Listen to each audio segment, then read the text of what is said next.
Hola, bueno, voy a iniciar ahora un, mm, un nuevo capítulo en general, porque este canal, aunque es ferroviario, me gustaría que sea un canal de reflexión, eh, de cuestiones esenciales em, para las personas. Eh, y eso es muy importante, ¿no? Porque realmente no sabemos a qué hemos venido a este mundo, ni nadie nos ha dicho nada, ni nos han explicado cosas esenciales que realmente están en lo que es en la filosofía, ¿no? Que es algo esencial y que creo que han eliminado en lo que es en el bachiller, en lo que es la ESO, el bachiller uno, el bachiller 2, porque antes era educación general básica, BUP, que eran 2 años, primero de BUP, segundo de BUP, COU, ¿no? Curso de orientación universitaria, selectividad y universidad. Y luego estaba la formación profesional para la gente que no valía para estudiar y tal, para estudiar duro. O sea, es decir, claro, ya a partir de primero de BUP las matemáticas se disparaban, ya, bueno, ya cosas, eh, bueno, pues como integrales, derivadas, ¿no? Ya que había gente que se perdía. Me acuerdo yo que a mí se me hacía aquello un mundo porque, aunque luego, bueno, he llegado a entender cosas, ¿no? Pero bueno, eh, la enseñanza era pésima, es decir, mm, no se enseña correctamente, ¿no? 40 alumnos, ¿no? Con un profesor, ¿no? Y claro, pues el que se queda un poco, el que no se va enterando de cosas esenciales.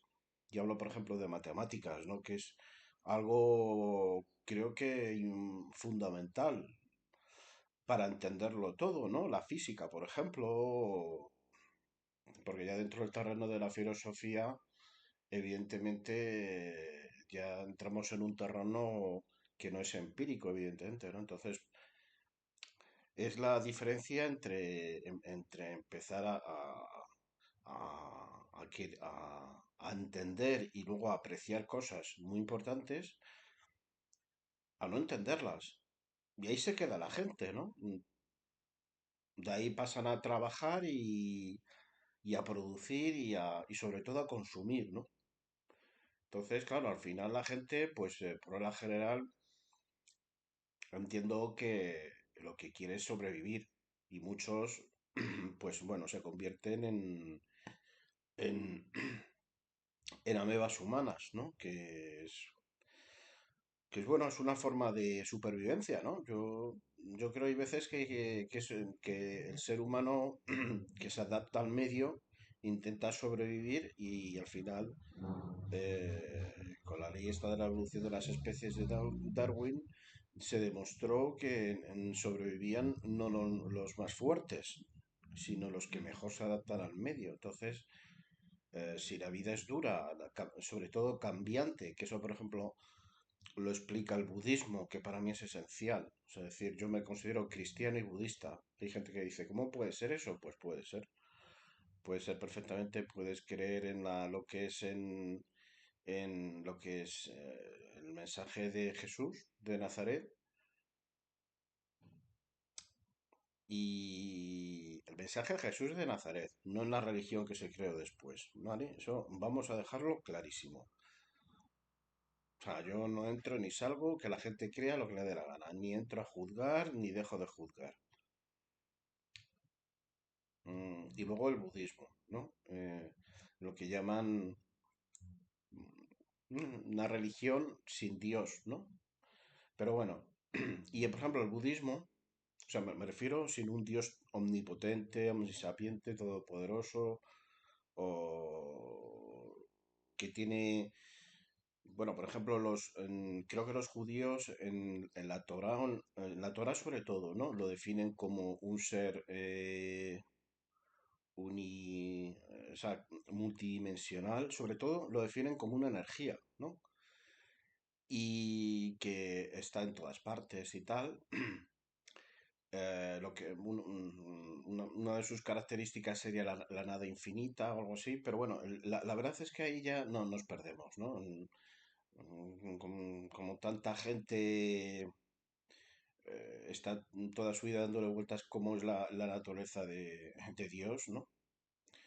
Y por ejemplo el budismo es mucho más, en ese caso es mucho más práctico, más pragmático. Siddhartha, por ejemplo, Gautama, que era una persona de carne y hueso como nosotros, al igual que fue Jesucristo, eh, sencillamente era una persona que cuando salió del palacio descubrió tres cosas que él, en su inocencia, como un niño, ¿no? Como cuando hemos sido todos niños, ¿no? Pues que vio de repente tres realidades que le dejaron totalmente fuera de lugar, que es el sufrimiento, la enfermedad y la muerte. Él no lo conocía, no sabía que existía.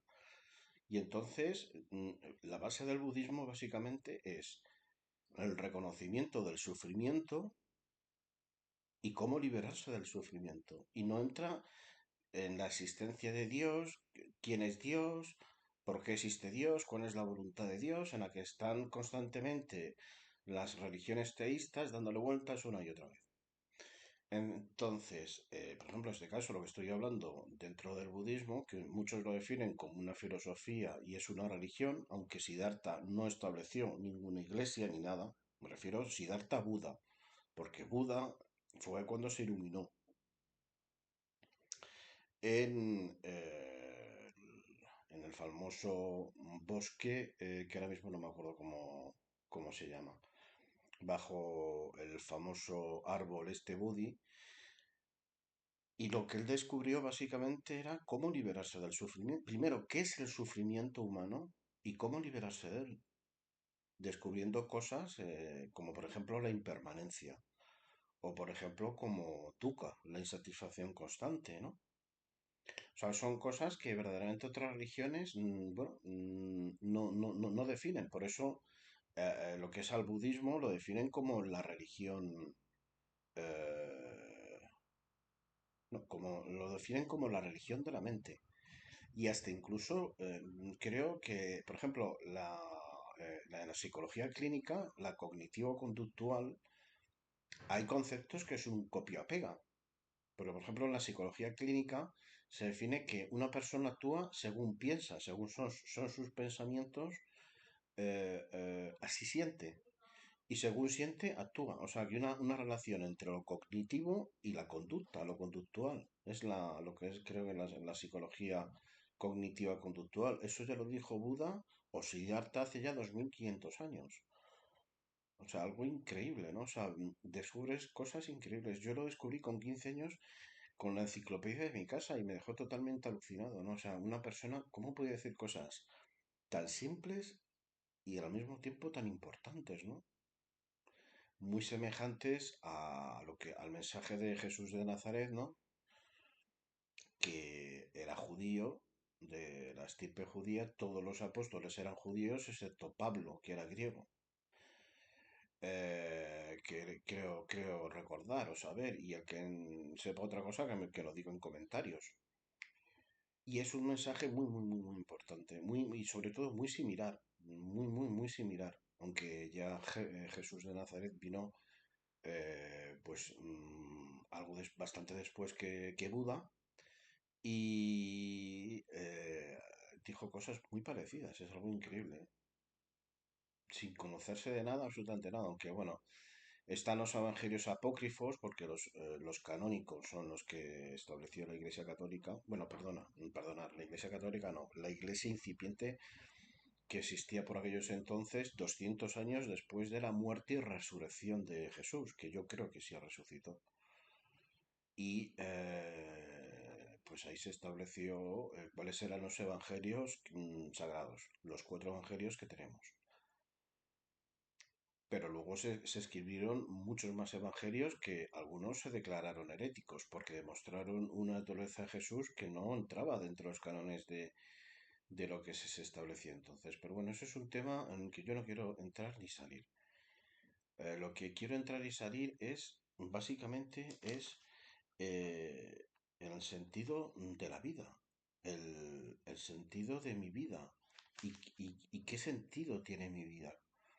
Y volviendo a retomar lo que hablábamos anteriormente, hay gente pues que se dedica sencillamente a sobrevivir. Y hay ya gente que ya directamente es una meba humana, ¿no? Es decir, tenemos un sistema en que uno nace, se le educa fatalmente, horriblemente mal. De hecho, hubo un experimento, creo que fue finlandés, en la que se educaba de tal manera, o en otro lugar que ahora mismo no me acuerdo, no sé si fue en un sitio, ¿no?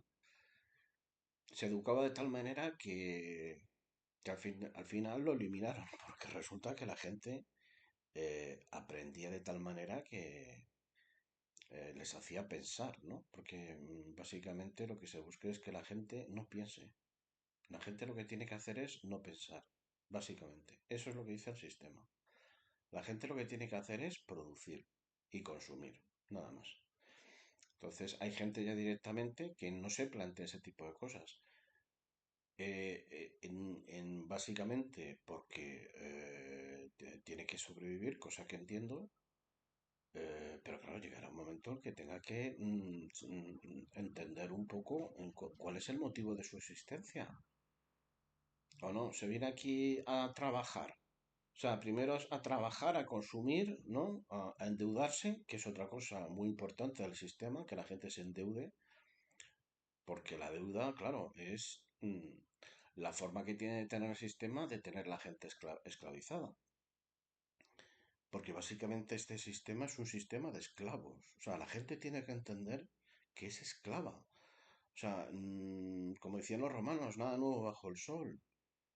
Y en la antigua Roma, como en la antigua Grecia, aunque en Grecia diferente, porque se le daba mejores condiciones a los esclavos, pero la gente tiene que entender que es esclava, aunque no tenga cadenas, ¿no? Cuando firma ciertas cosas que tiene que firmar, cuando tiene que trabajar 8 o 12 horas, pasa de 8 a 12, luego a 15, luego a 27, porque tiene que pagar tres coches, dos apartamentos, un chalet, y bueno, ya si la cosa va mal, pues claro, tiene que pagar lo que establezca la ley, ¿no? En caso de separación, cosa que yo no entiendo muy bien. Claro, evidentemente si hay hijos, pues bueno, la manutención, en fin, es algo horrible, algo que, claro, yo, como dice, no, es que las enfermedades mentales se han disparado, claro, es que es normal. El tema de las enfermedades mentales y el tema el- y al final volvemos a lo que descubrió Buda, que la existencia es sufrimiento. Y lo primero que hay que entender es cuáles son las causas del sufrimiento. Y las causas del sufrimiento están en la mente, básicamente en la mente. Entonces, ¿cómo liberarse del sufrimiento? Para liberarse del sufrimiento, lo primero que hay que entender es cuál es el sentido de mi vida. O sea, ¿qué hago yo aquí? Entre otras cosas, sin haberlo pedido, ¿no? O sea, ¿alguno ha pedido venir aquí? Porque que yo sepa, nadie lo ha hecho. Entonces, bueno, de momento vamos con esta primera parte y ya en muchísimos vídeos me gustaría hacer un viaje en la que la gente me acompañe y que ponga sus opiniones y que sobre todo la gente, no sé, reflexione, ¿no? Como dice la filosofía, el logos, frente al mitos, ¿no? Que es al final la mente, la razón es el arma mayor que tiene el ser humano, ¿no? Como creo que lo decía Ramón y Cajal. Ramón y Cajal decía que el hombre era constructor de su propio cerebro y luego una cosa que a mí me dejaba totalmente alucinado que decía que el mayor dilema de los débiles es que ignoran que son débiles, ¿no? Entonces, pues bueno, lo primero, claro, es plantearse cosas que yo creo que son esenciales. Volvemos al siguiente vídeo, si queréis, y vamos viendo más temas que yo creo que a la gente le van a encantar.